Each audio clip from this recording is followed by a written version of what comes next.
MI रे महाभारत हार्दिक को दलरू बाहर कले मालिक मुंबई टीम रे एबे सबु गड़बड़।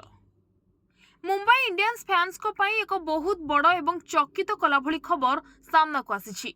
जेउ हार्दिक पांड्या को दल बहुत आशा रखी कैप्टेन करिथिला, एबे सेही हार्दिक को विरोध रे बीसीसीआई पाखरे फेराद होइछंती मुंबई मालिक। दल मध्यरे बढ़ुथिबा गर्लफ्रेंड कल्चर एवं श्रृंखलागत त्रुटि को नहीं एबे मुंबई इंडियंस रे निया लागिछि। रिपोर्ट अनुसार हार्दिक पांड्या एवं माहिका शर्मा को व्यवहार को नहीं फ्रांचाइज आदौ खुशी नथिला।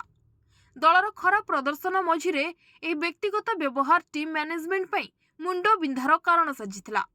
परिस्थिति एमिति हेला जे एमआई मालिक माने बीसीसीआई पाखरे एने अभियोग करबा सह हार्दिक को दलरू बाद दैछंती। एहा केवल एक खेलाड़ी को बाहर करबा नुहे बरं दलर सम्मान रक्षा पाई एक बड़ पदक्षेप बोली कहा जाउछि। किंतु विवाद एतिकिरे अटकी नहीं। दलरू बाद पड़िबा परे हार्दिक पांड्या एबे सोशल मीडिया रे निजर आक्रोश देखाइछंती। हार्दिक निज इंस्टाग्राम अकाउंट रु रोहित शर्मा, सूर्य कुमार यादव, तिलक वर्मा एवं निजे मुंबई इंडियंस को अनफॉलो कर दैछंती। एथिरु स्पष्ट जना पड़ुछि जे हार्दिक एवं मुंबई इंडियंस रो अन्य सदस्यंक मध्यरे संपर्क एबे तिक्ततार शेष सीमारे पहुंची। एबे प्रश्न उठुछि मुंबई इंडियंस रो एही निष्पत्ति ठीक ना भूल। जदि जने खेलाड़ी श्रृंखला भंग करुछंती तेबे फ्रांचाइज रो कठोर निष्पत्ति नेबा जरूरी। किंतु अन्यपटे हार्दिक को भली जने स्टार ऑलराउंडर को एभली परिस्थिति रे हराइबा एमआई पाई बड़ क्षति होई पारे कि?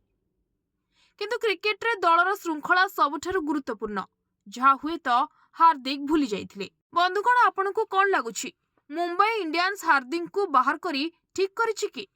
एवं हार्दिक रोहित और सूर्या को अनफॉलो करबा केते दूर युक्तियुक्त? आपनको मतामत निश्चय कमेंट रे जणांतु। वीडियोटी भलो लागिथिले लाइक करंतु एवं क्रिकेट दुनियारो एमिति चांचल्यकर खबर पाई आम चैनल को सब्सक्राइब करंतु। धन्यवाद।